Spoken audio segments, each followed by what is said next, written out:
Is about the Orion test flight, liftoff to splashdown, and they basically talk about what needs to be done in order for this project to take place.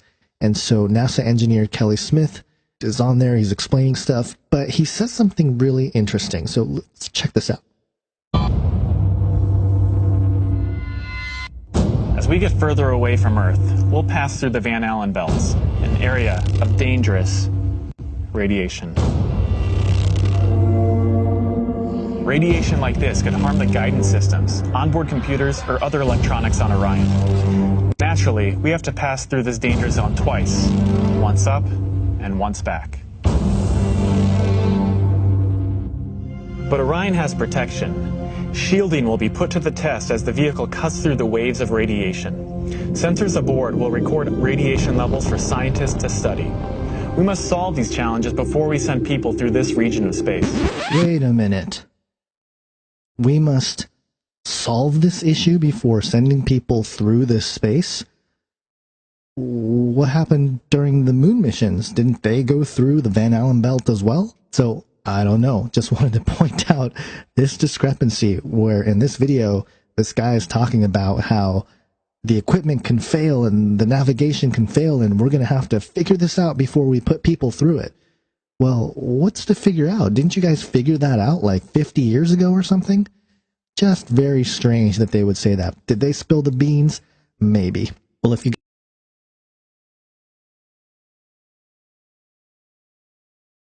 Two special guests from International Space Station, Terry Virts, the current ISS commander, and Samantha Cristoforetti, the first Italian female astronaut in space.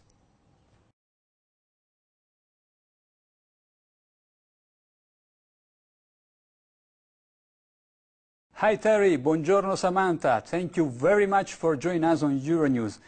I would like to start by asking how you feel about the other 3 crew members returning to Earth. As the next crew will arrive at the end of March, do you feel a bit lonely up there in space? You know, it was sad seeing.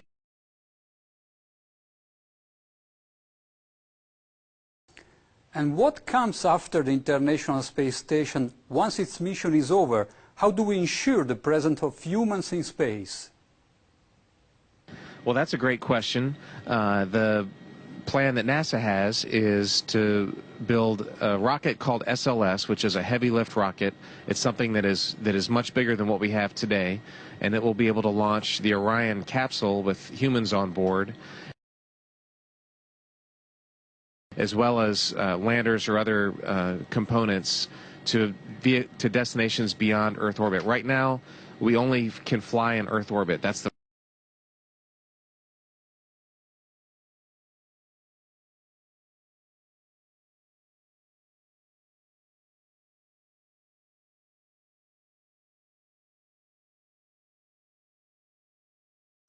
we only can fly in Earth orbit. That's the farthest that we can go. And this new system that we're building is going to allow us to go beyond and hopefully take humans into the solar system to explore. So the moon, Mars, asteroids, there's a lot of destinations that we could go to. And we're building these building block components in order to allow us to do that eventually.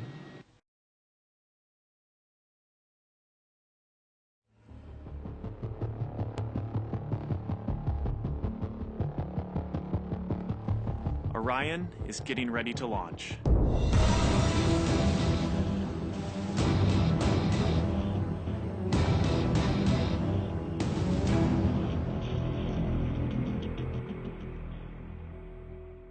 My name is Kelly Smith, and I work on navigation and guidance for Orion. Orion is NASA's next-generation spacecraft. Built with versatility in mind, it can take astronauts deeper into space than we've ever gone before, to an asteroid or even onto Mars. For these missions, Orion has to be one tough spacecraft, withstanding high speeds, searing temperatures, and extreme radiation. Before we can send astronauts into space on Orion, we have to test all of its systems. And there's only one way to know if we got it right. No astronauts will be aboard. The spacecraft is loaded with sensors to record and measure all aspects of the flight in every detail. It all begins with launch, aboard a Delta IV Heavy. As the spacecraft and the upper stage begin their first lap around Earth, Mission Control in Houston is monitoring the progress of the flight. Orion's over 100 miles up and going about 17,000 miles per hour. Just as it passes over the Indian Ocean, we lose communication.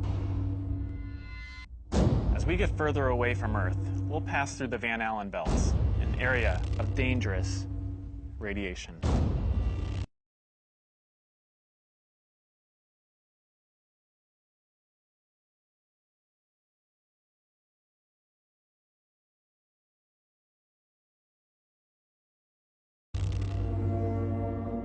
Radiation like this could harm the guidance systems, onboard computers, or other electronics on Orion. Naturally, we have to pass through this danger zone twice, once up and once back.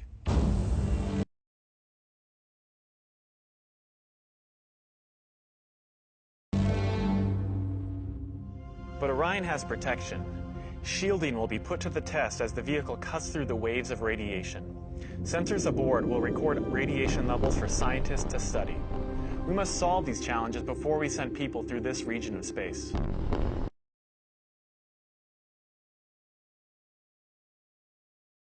It's great to be a part of this first space flight for Orion, and we're looking forward to beginning a new chapter in human space exploration.